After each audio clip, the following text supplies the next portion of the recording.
Hey Henry, how's it going, buddy? I'm happy and gay. So am I, Doing man. well. How about So you? as I promised, man, I bought like some of the sex toys in the loop, and we just wait for like five other guys, man. And then we'll like go in and I'm gonna break the record of Sasha Grey if that's the case. oh, she's coming later, man. Like she says her mouth's like kind of full right Uh, now, so she needs to like swallow it down, and then later on, then she'll like join us. okay, I'm excited. Yeah, so she'll drop by later, but before our cameo guest appears towards the end of this video, so just suppose you watch like this all the way. What have you been up to, man? Like, how's the circuit breaker holding you up? Well, pretty much staying at home. I mean, I still need to do my. Of course, I have a day job, so I have to do it every day. Um, Try to keep myself entertained with all sorts of things that I can find around the house. You know what I mean? Of course, I have a kid, so every now and then I have to take care of him, take a break from work, and I'm a family man now. So I can see that for your yeah. hairstyle, man. Oh, thanks. I think this is like the DILF haircut, you know. This is the old man's haircut. So yeah, I mean, for me, staying at home, I got no problem staying at home. Basically, I mean, I'm just used to it, and yeah, make the best out of this situation. I totally feel you, man. Like I'm pretty much at home, and I've been ringing up most of my friends, including you. And the purpose of it is to just talk about the good old days, man. Like I want people to hear like our respective accounts of how we enjoy the local music community and the things that we do and some momentful events and such. But in your case, like it's interesting because you're not a native to this country. You are a sexy import from the land of the Philippines.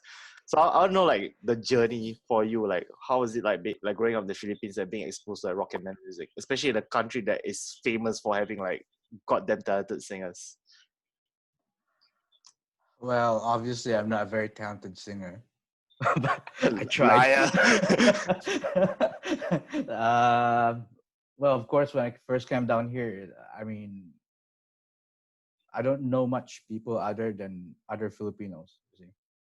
But as I tried to um, venture out and try to find more information about where can I find a good show or if there's any show uh, this timing or this date, and yeah, I managed to find um, from like some of the shops, especially catered to metal here in Singapore, Ravage, and then that other shop. I forgot what's the name of that shop. But anyway, anyway, yeah, I managed to find out local shows, local gigs, love local bands and stuff, and then I start to make friends with basically you guys, the locals, and yeah, from there, I think my mindset at the time is for me to know more about the place, I have to know more about the locals. So I was like hanging out with most locals or mostly locals, drinking, talking, and all this. And yeah, from that moment on, I just start having good friends. Everyone started to, I mean, I started to become friends with almost everyone. Um, and from that moment on, I guess I hang out more with the locals than the Filipinos, you see. And I got nothing against my countrymen, but I was just like, um, I got sucked into the whole scene. I got sucked into the whole scene, and it comes to a point wherein you know you learn to appreciate more local bands, even uh, appreciate all the underground bands, like the smaller bands, not just go for bigger shows with bigger bands. So yeah, and I got to know more people that are very true, and I'm very lucky that I was being welcomed into this into the Singapore underground or metal scene. Yeah. So yeah, I'm in tears right now. Oh boy, what have I started?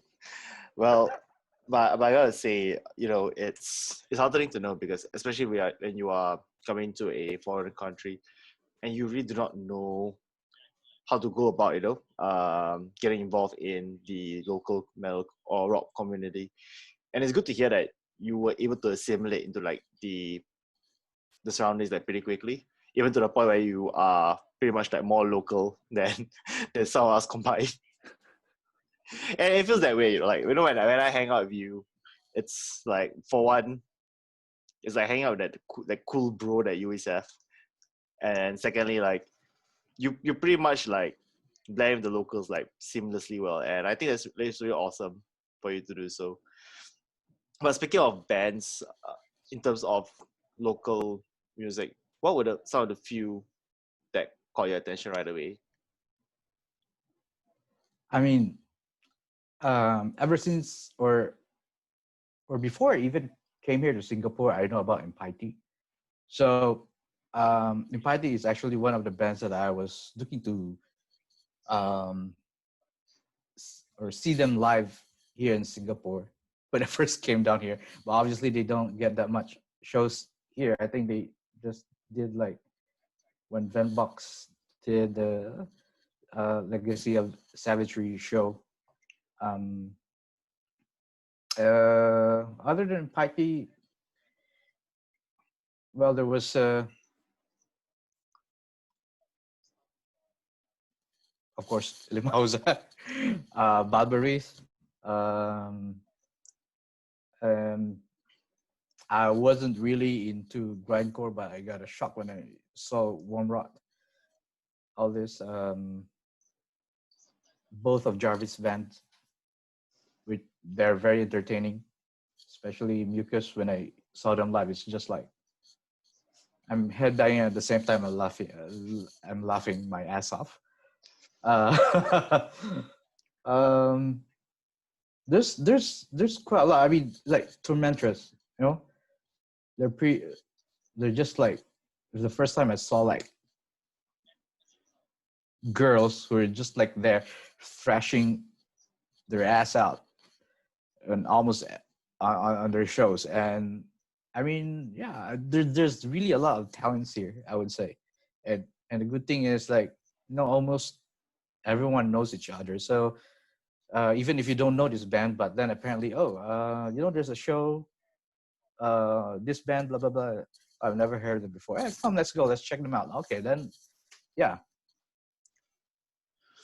there's quite a Yes, lot. There's quite a lot of good bands here.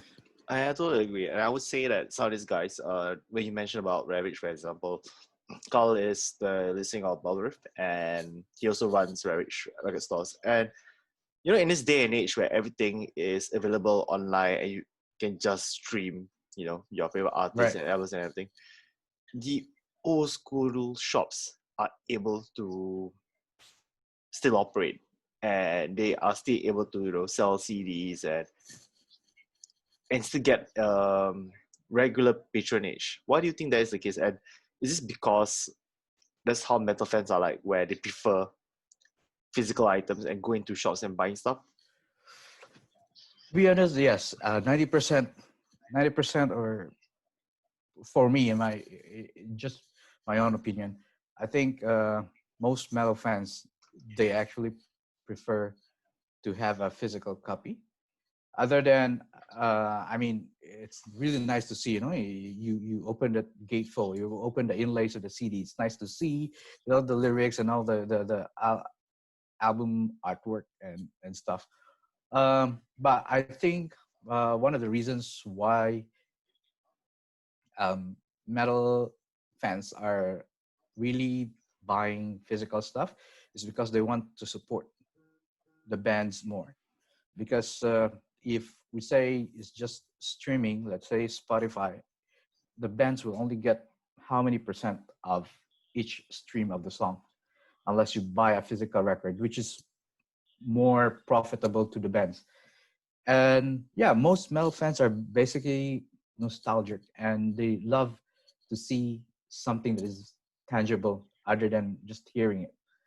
So for me, it's like that. I mean, we buy the CDs, we buy the LPs, we buy their shirts, we buy merchandise from these shops like Carl and all the record shops, because yeah, although it's age of digital uh, music and all this different formats, streaming and stuff.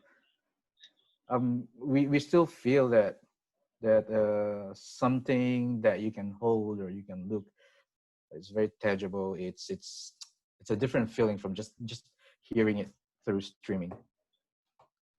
I So yeah, completely, I and completely, I completely agree, man. Like while I was growing up, buying CDs and just checking out the artwork, it's like a combination of fear yet excitement, because you know how extreme metal bands are like, when you open up the artwork and you see all these gory images and everything, and you're like, whoa, man, like these guys are like really into like satanism and the occult and stuff. And these are the things that you cannot see in a book or in mainstream media and the like. And this is one of those few things that cannot be replicated with online stream, because at the yeah, end of the day, like me, for you and for me as well, like we like to buy CDs or vinyls because we want to look at the artwork, we want to admire the effort that is being made.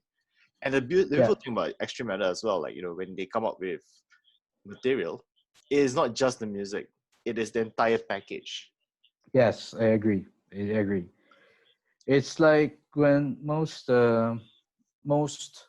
metal bands, when they perform, they try to make sure that how they perform on stage is like they need to have like something like theatrics other than their playing. So it's also, I think it's also the way they put into their CDs or their LPs or whatever merchandise they come up with. It has to have that character of the band. So I don't think I mean, for me, I mean, I use Spotify and stuff, but for me, it's mostly like, when I'm in the office or when I'm traveling or commuting. Yeah, that that is when this streaming platform um, comes to help. I would So say yeah, so as well. I would say like maybe there's nothing wrong with Spotify. I mean, I think it's a good service, but it does serve a certain purpose, but not when it comes to like the purchasing of music and such. Because you highlighted that the artists don't even get that much out of online streams. They only get like yeah, a very yeah. minuscule percentage as opposed I to like mean, traditional merchandise. yeah, I mean that's how they do it with pop music nowadays, right? They would just, I think we would release one song or three songs, but they don't care because the person is popular. So when they do a streaming, there will be a lot of people listening to it. So they would, yeah, they would definitely earn a lot from it, even if they don't release a physical material, because they're just popular. I mean, sorry, but sometimes they just do like some computer music and play it and do auto tunes and when they sing. It's all like manufacturing and stuff. But Yeah, speaking of popularity, I would say when it comes to like extreme metal, because I would say today's topic is primarily focused on extreme metal and maybe some of our shared interests and whatnot. The thing about extreme metal is, for some reason, there's always a few figureheads that become like a cult personality. If we're talking about guys like, let's say, Euronymous, or guys like Vart Vikernes and for me, while growing up, my first taste of extreme metal came in the form of, I don't even call it extreme metal anymore, but Cradle of Filth. oh And you yeah, yeah. And then you see like this like diminutive guy who kind of looks like you prancing around on stage and just shaking. I know you get it a lot. I'm not sorry, Henry. No, it's okay. I accepted that for a long time. You should like meet him and tell him to like just get the fuck out of your nose, man. But He's yeah, cramping your style. yeah. I mean, I started listening to extreme metal. I mean, Cradle of Filth is one of the scariest group out there. I think, like when you just started, I mean, for me, last time, I have to admit, I didn't really start with the heaviest shit. It has to come from listening from Black Sabbath, and I got introduced to Bon Jovi. I got introduced to Guns N' Roses, all this Hey, stuff, and then just Bon Jovi's hard, right? yeah, and then you just try to find something more interesting, more controversial, more scary in a sense. And it's just sometimes you tend to look for this kind of goosebumps that you get when you listen to extreme music. So yeah, it was a transition for me. So I didn't really put on a tape of uh, Dark Throne or Mayhem when I started listening to metal. I mean, I started from the softer side. So yeah, but until now, I'm still glad that I was. I'm actually very glad that I started listening to this because it really helps me a lot to as a person. I mean, it helps a lot when it comes to what's going on in my mind. So now I'm more. I think not a better person. No, I'm more stable up there because of what I listen to. Well, I would say that's kind of true. And this dispels the myth that listening to extreme music makes you a very demented and dysfunctional person. But that kind of piques my curiosity as well. Like, why do you say that listening to extreme music makes you a better person? Like, in what sense? As compared to maybe like other instances out there where you could be listening to something else. Is it Well, like is it the lyrical content? Is it the expressions or? yeah, because sometimes the things that I have been, I mean, like especially like when I was younger. I'm an old man now. So when I was younger, there's a lot of questions in my head, and there's just a lot of things that I cannot find someone that I can talk to that would, if I tell them such things, they won't find any sense in me. So yeah, partly the lyrics is through the lyrics I can tell that, or I can feel that this person, I can relate to this person, I can relate to what he's saying and stuff. So yeah, and other than the lyrics is mostly the sound, the aggressive sound, the depressive sound. It helps me a lot with when it comes to my emotion. Last time, yes, when I was younger, I used to be very hot tempered, and through I mean, as the maybe it's also because of the age. So I tend to find comfort every time that I have some emotional breakdowns or some emotional problem. I just put on a tape and listen to it, have a smoke, maybe have a beer, and yeah, but at the end of the day I feel better, without even hurting myself or without even hurting anyone, or without breaking some of my stuff. So yeah, I think because of extreme metal, some of the aggressive side of me, I just let it out every time I have a bad day. I think it's a really good option as well. And you're kind of right as well. Like when I was a teenager, I was pretty much a short fuse, man. Like I'll pick a fight with almost anyone that I could get my hands on. Yeah. Yeah. And now and then when I discovered like my first few black metal artists, and for some reason it has a strange calming effect because you're not the one that's angry, it's the Yeah. person that you're listening on the other side, and you hear all of these themes and you hear all these messages and whatnot. It actually makes you think as well. And I'll be honest, like it's partly because of that I started questioning religion as well, and this hypocrisy and all of that fallacies that I've been being brainwashed to believe while growing up. And then you begin to realize that actually all this while, the real evil is religion. They are the ones that try to control you and try to subvert you and try to turn you to someone that you maybe your inner self isn't.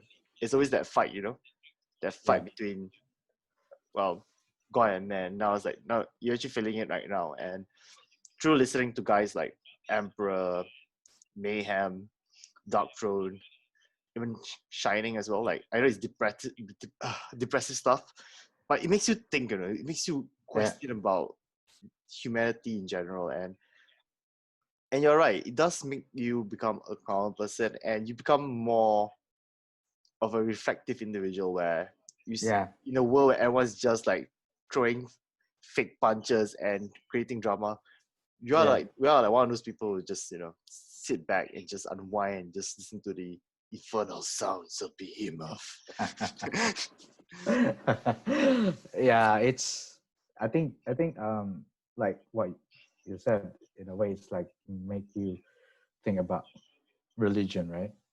I mean, I I was a I was a Catholic. No, I mean that's one of the most basic. You're a Filipino. Most of the time, you're like 80% Catholic, or no, sorry, maybe 60% Catholic, and some other Christians, and we got Muslims back in Philippines as well. We have a big Muslim community, but in a way, it's like, I mean, this is just I'm speaking as a as I'm just speaking as a person who used to be a Catholic, right? I'm not going to target any religion. I don't want to be, but yeah, It's okay. it's. This I think. this this podcast is too unpopular to be picked up by Shanmugam. I can tell you that. But yeah, anyway, I think it's still mankind by nature. We just have this kind of mentality that we need to call into someone higher, or call into someone who you think that is more powerful, especially if you are in despair. um I mean, we cannot deny, I mean, last time, I mean, like, what, Egypt times, or those Pharaoh times, they worship the sun. I mean, they always worship the sun. There's always this kind of mentality. But I mean, for me, I respect people, whatever their religion is, as long as you just don't, try to talk to me about it, because I respect what you believe in. So you have to respect what I believe in as well. And yeah, I mean, that makes everyone happy. I just don't like people knocking at my door, uh, you need Jesus, all this stuff. I just don't like that, because I've never been I'm not the kind of person who has been going through every single person and telling you that your religion is wrong, your religion is wrong, your religion is wrong, your religion is wrong. I'm not the kind of person. I mean, I'm just minding my own business. You mind your own business as well.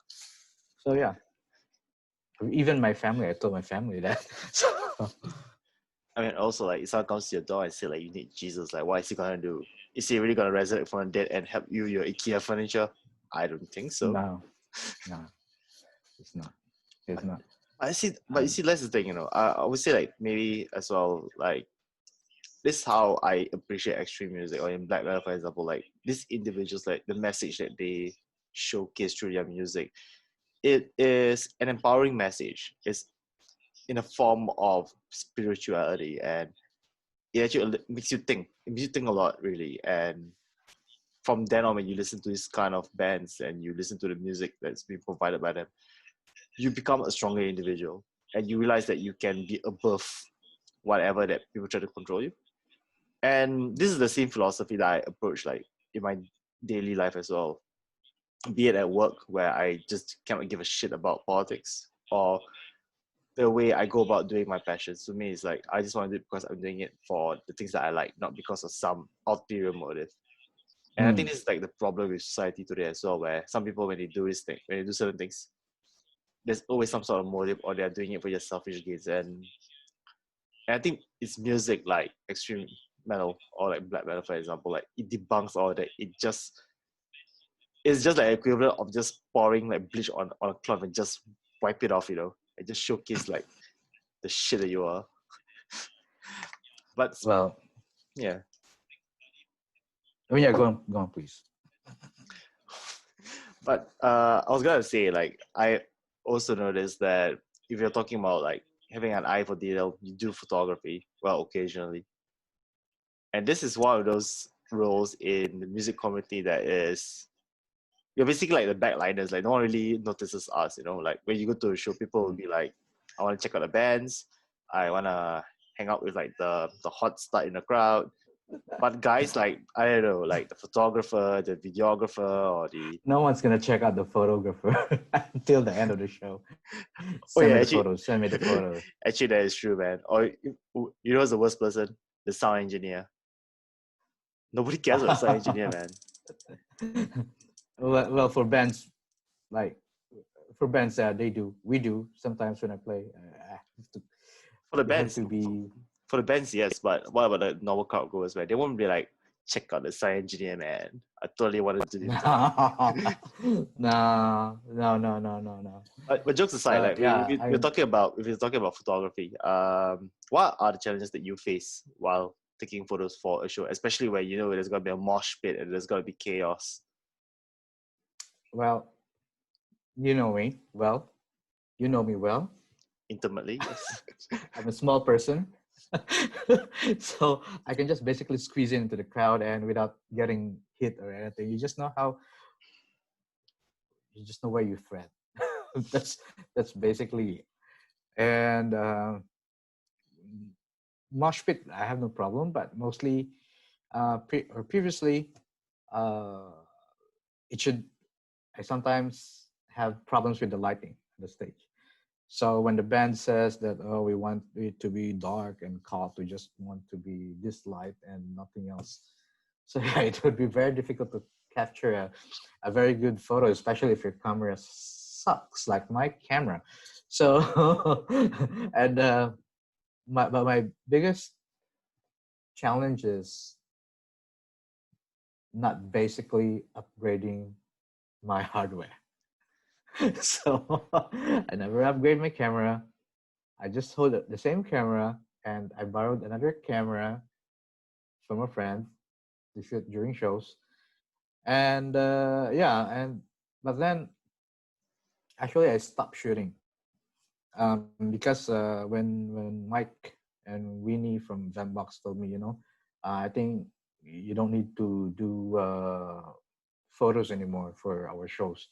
I think you just focus more on on helping out with the bands and all this, so or helping out on the stage or whatever things that I can help with. So I really stopped taking photos during the gigs, and I think it's been years now. I never really shoot anymore, and yeah, I'm fine because when I don't shoot, I can just be somewhere holding my beer, watching the show, and see if anything needs to be done. So yeah, I kind of miss it though, because actually I started going out gigs and I was actively taking photos during gigs until people asked me to help out to take photos during the shows. But then yeah, and I already stopped, so I don't see myself. So the moment I don't see myself doing it again.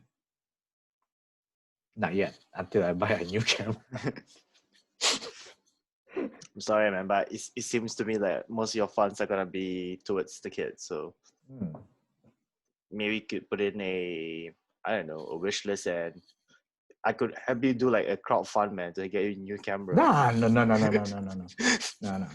No, don't do that. Please don't do that.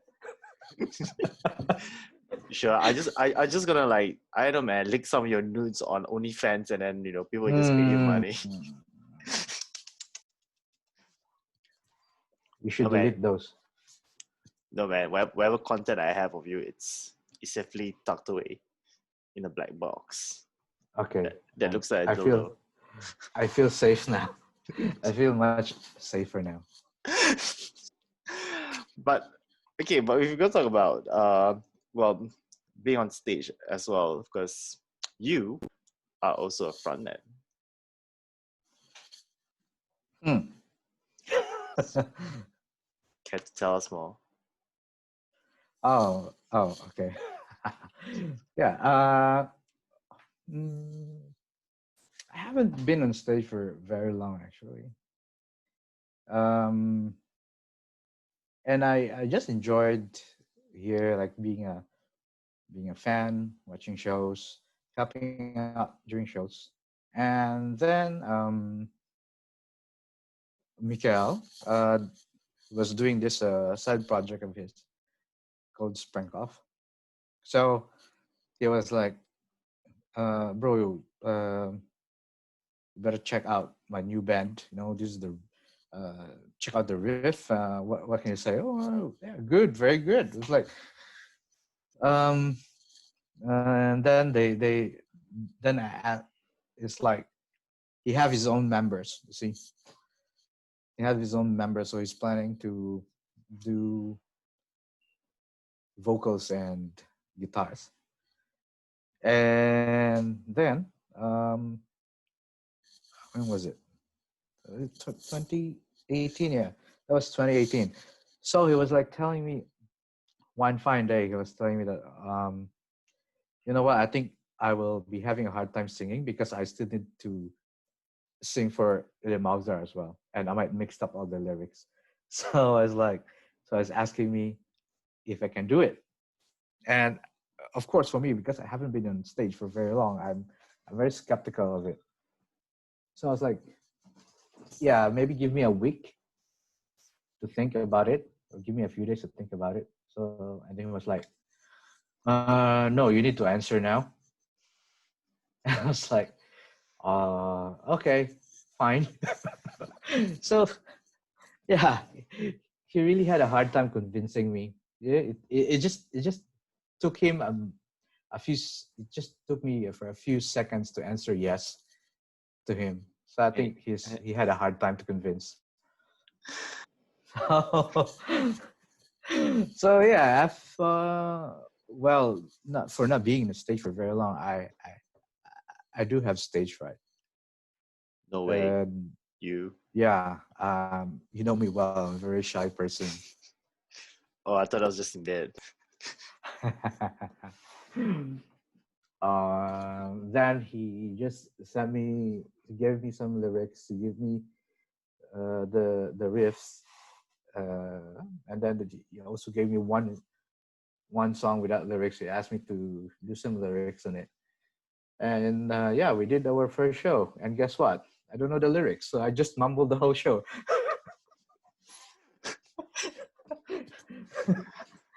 And it was a good experience after like maybe more than 10 years not being on stage. Uh, yeah, and where there's a lot of plans. There's quite some plans with the band, but um, since we know that Mike is more his main band is Willie Mauser, and then yeah, we cannot deny that, and it it is his main priority. Okay? So we just wait when the boss says let's go, then we go for it. Like we're always ready. We're ready all the time. So we just wait for his go signal. When shall we do it? And then we do it. I mean, a lot of people have been asking us, like the recordings, like albums and stuff. We got a few songs, but we don't have time to record anything yet. And knowing the current situation that we have, it's even more difficult. And Mike also is in the middle of doing their second album with the Limazar. So yeah, I mean, you can wait. Like what I've said, we're always here. So anytime he just snaps his finger, off we go. You can start like an army unit, man. Yeah, it's something like that. The Sprengkopf division. Yeah, mainly. I mean, during the earliest stages of the band is like, we are very influenced by Marduk, even how or the instruments playing the drums, guitars, and everything. So yeah, I that's think how we are. it's pretty apparent. I think just by the name itself, I can definitely like pinpoint that it's even like the exact album in which this was inspired by. I'm not gonna give it Yeah, away, but for those who are fans of Marduk or who are gonna be fans of Marduk and Sprengkopf, please go and find it out yourselves because we're not spoiling anything. well, yeah, I'm not gonna spoil anything as well because I actually don't know which album are you referring to. I'll PM you later. It's But okay. yeah, It's okay, Henry. I mean, like the moment when you said that you fumbled your own words on stage, I think it's okay, man. You get an immunity from making any blunders, so do not worry. well, I just try to make sure at that. I mean, at the time, I just did make sure that no one can understand whatever I'm singing.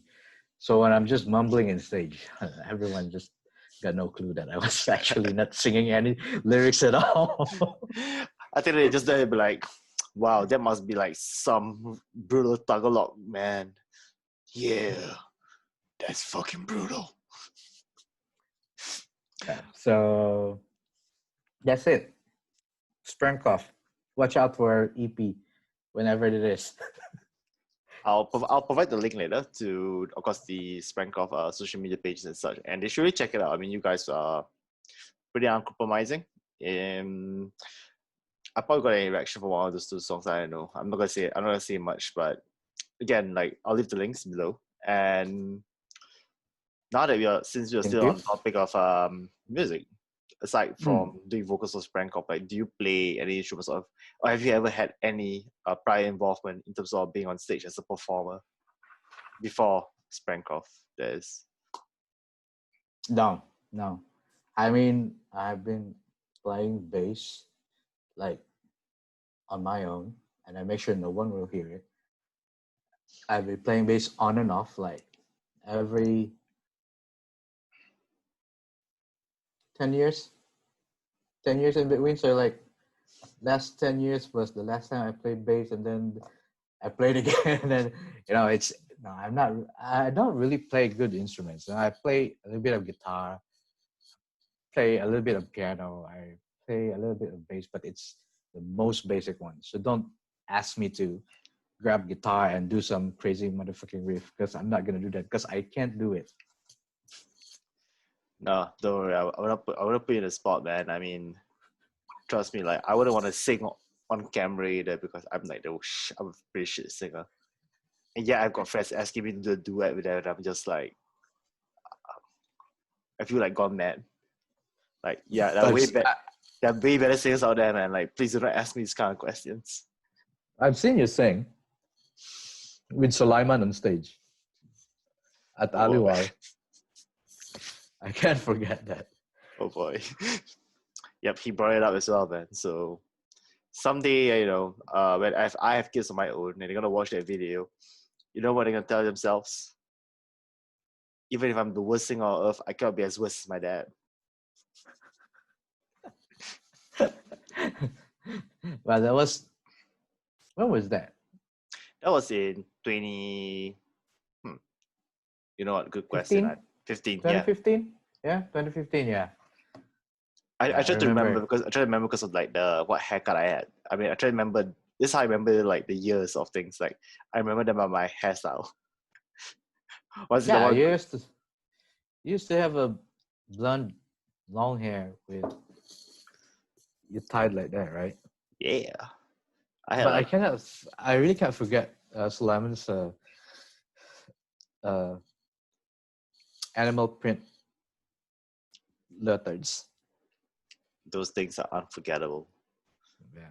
It's like once you see We, them, you cannot leave it off your mind anymore. I kept dreaming of it. I wanted to become a leopard at one point, man. Just by looking at it. Or maybe I was smoking weed. I don't know. Let's not go into detail about these kind of things because someone might just step onto this and the CMB might just knock my door, man.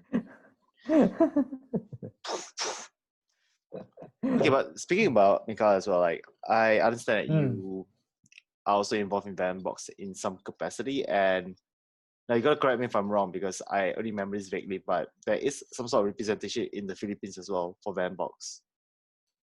Yeah, that is correct. So what we do basically is that Vanbox, we actually book bands, right, for tours here in Asia. So, well, we know that most, how shall I say it?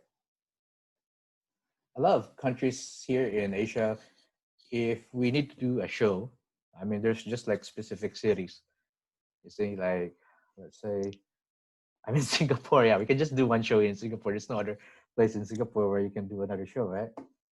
But Philippines, we have, because it's, the area there is like a bit scattered. So we have like the Manila area, we have the Cebu area, we have the Mindanao area, we have the Davao area. So what I do is that I try to get promoters from those areas for the bands to play with. So yeah, so at this point, I'm handling Philippines and try to get more shows from get as much or get 3 shows as much as possible to cover like Luzon, Visayas, and Mindanao. Uh, I think sometimes I just manage to like book 1 or 2 shows in in Philippines. So it's either Manila or Cebu, Manila and Cebu, or Cebu and Davao, or Manila and Davao. All this. But I think the last one that we did that we really have this, we have Manila, Cebu, and Davao was with Incantation. So Incantation is a very popular band in Philippines. So a lot of promoters are really uh, they really want to do the show. So yeah, and the good thing is some of those promoters that um, we work with in Philippines actually are my friends. I mean, most of the promoters that we work with are actually our friends. Um, so yeah, it's satisfying uh, task. I would say it's fun. It's fun, although we don't really earn that much, but it's actually a fun thing to do because you get to have or you get to bring the band to the fans. It's not just like there's no reason for the some of the fans to go and travel just to see the band. At least you're trying to bring it to them as much as you can, and of course with the help of the promoters. So yeah, it's good to in a way have this band work with us, have these promoters work with us. uh yeah, yeah, it's, and we even end up like being friends with some of the bands. So until now we're in constant communication, and they're still looking forward to work with us after this whole situation dies, and we just can't wait to do it again because yeah, these bands are just like, when can we do it again? When are we going to visit Asia again and all this? And yeah, as much as we we we want to, but yeah, this current pandemic now is really just not letting us do things at all. So yeah, I'm again very sad and I want to cry. Yeah, it's really tough, but you pointed out something really valid, and sometimes I feel to realize this as well, that when you said that as a promoter, you try to bring these bands to the Philippines because some of them will not be able to travel out, and I guess that is true. I think this is the one thing that people tend to forget sometimes, that not all fans are able to fork out like travel expenses to see their favorite bands, Yeah. and it really means something to them when they see some of these bands coming to their part of the world or their country, Mm. and for you guys to bring in that experience. And I understand, like, yes, it does cost a lot of money to bring in a band and such. And sometimes, okay, as a casual fan, I feel that, okay, I can't say I'm a casual fan because I have, knowledge on this, but when I look at it and I look at the prices sometimes, I can kind of understand why you have to pay that kind of money, to bring those bands in, because it's not cheap. Like, it's not just Mm. the air tickets. You have to talk about equipment, venues, rentals, and even licenses, Hotels. hotels. And especially like in Singapore, for example, like licenses, man, those are killer. Yeah. And like I remember how, like, in the past when I was stepping on Vanbox as well, like there's always trouble with the Infocom Media Authority of Singapore, because someone lodged a complaint, or they are Mm. saying that there's some sort of satanism going on, and then Mm. you have to submit lyrics to them beforehand and shit. Yeah, that's And I true. and I feel like these are the kind of censorship and this kind of restrictions hinders bands from coming to Singapore, let alone our local community from thriving, because of narrow-minded pricks that assume that they know everything about our kind of music. And for you, like, when you see all of this, how does that make you feel? Like, do you feel like you just want to slap them in the face, or That is a very dangerous question right there. okay, But I guess let me rephrase it then. okay. What's your viewpoint about narrow-minded people who feel that our kind of music is extreme, satanic, and most likely to cause dangerous acts of violence? Okay. This isn't just uh, what you're saying is not actually just in Singapore. I think it's global. So every time people would hear about metal or extreme metal, they tend to associate it with Satanism and stuff and all this. Well, thing is, yes, partly some bands or some fans or some of the music is yes, there are contents about Satanism and stuff. That is true. That can't be denied. But it actually depends on how people would interpret that. Well, the thing is, our music of choice or the path that we choose is something that not everyone would understand. And normally when people don't understand things that they see or things that they hear, they tend to be scared of it. And when they're scared of it, they try to drive it away. So being in this um, or being a fan of this music, it is actually the path that we choose. So we would definitely get all this criticism.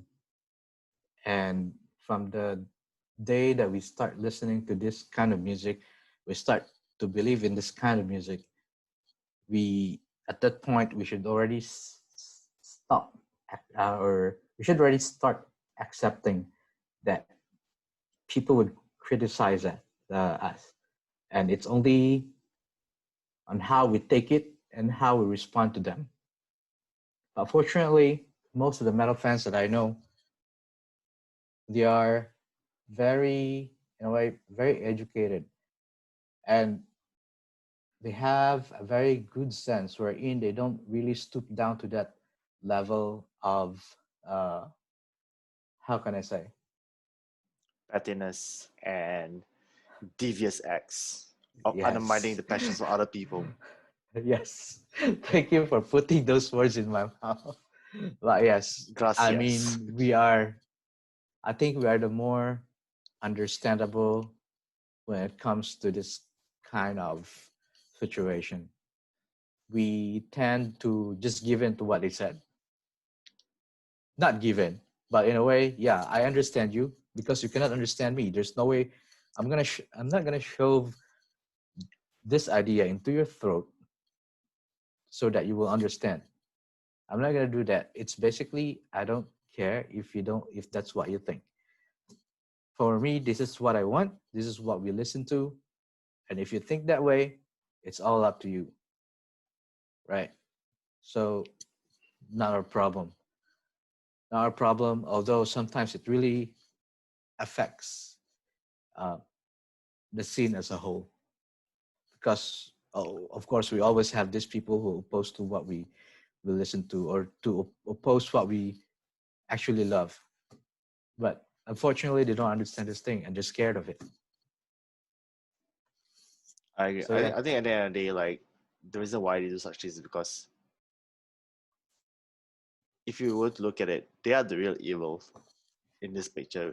Actually, it's not us because we just want to enjoy our music. We just want to have fun. We want to foster camaraderie within our community and share all these amazing moments all together. And I can simply say as well, like whenever I speak to someone who is not from the community and they have these misconceptions or misgivings about what a metalhead is like, I tell them like, have you ever heard of any violence or any chaos that has erupted in our local scene since independence? And they cannot answer me because it doesn't happen that way. Even if there are problems, even if there are issues, everyone self-polices themselves, and we take care of one another. Yeah. And this is something that you can now see in other genres or other communities in Singapore. Even the I most mean, religious of ones, yeah. it has been I mean, proven. like, just let's just compare with some music, right? Like some music, other music festivals or some music music festivals that we have here in Singapore. I don't think our scene here. I mean, there might be some cases, but a few cases, like girls are being molested. I mean, yeah, there might be some cases in our scene, but if you go to what is it? Yeah. Zouk out, Zook out, right? yeah. Yeah. I wonder how. I mean, I won't be surprised. Everyone is taking drugs in there, taking acid or whatever. I wouldn't be surprised. I mean, they can't. They some. I don't know. I just read somewhere, like someone put, uh, like someone got date raped Yeah. in that. They put some rohypnol and stuff. Yeah. There's always those So issues as well. You're right. And never like people who start a fight and then there's someone gonna get stabbed yeah, and this exactly, sort of thing. And exactly. I mean, and, it's and not happening enough. I agree as well. Like, and I tell like most people like honestly metalheads at the end of the day, the biggest the biggest way that we actually have is to catch our last bus because we all cannot afford cabs. Yeah. Yes, that is true. The truest story of I, them all, man. Anyways, Henry, hey dude, like thank you so much for dropping by today. I sure. appreciate the serious conversation. I think people were just expecting this to be like some sort of a joke fest and of sorts, and then now they're listening to this, they're like, wow, these guys are actually pretty serious. I mean, look at the guys in your background, man. They look serious. Yeah, I know. My boys. Definitely. Hey, dude, Yeah, I mean, thank you so much for having this chat. And I miss you. And when this whole thing is over, I would love to had a real chat with you, like face to face, having some couple of beers or 5 beers or more. I miss those time, man. Just bring out the Lechon and the Red Horse, man. I'm there. Now let's go back to the Philippines, man. All right, baby. All right. Hey, see you, dude. Okay. Good night. Bye.